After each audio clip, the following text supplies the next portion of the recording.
ন্যায় বিচার প্রতিষ্ঠার ক্ষেত্রে দৃষ্টান্ত স্থাপন করা মানুষদের একজন সে ওমর রাদিয়াল্লাহু তাআলা আনহু। তার ইসলাম গ্রহণের ইতিহাসও আপনারা জানেন। তিনি কিন্তু নবী সাল্লাল্লাহু আলাইহি সাল্লামকে হত্যা করার দায়িত্বে নিয়োজিত হয়ে সে দায়িত্ব পালন করার জন্য যাচ্ছিলেন। প্রতিমধ্যে তিনি তার বোন বগ্নিপতির কণ্ঠের তেলাওয়াত শুনেছেন।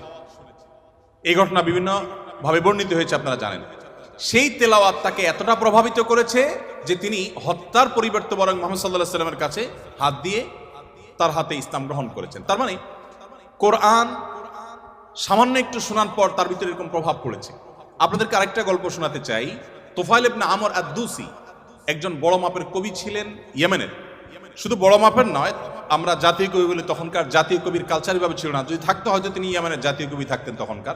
তুফাইল ইবনে আমর আদ-দুসি, দুস ওনার গোত্রের নাম।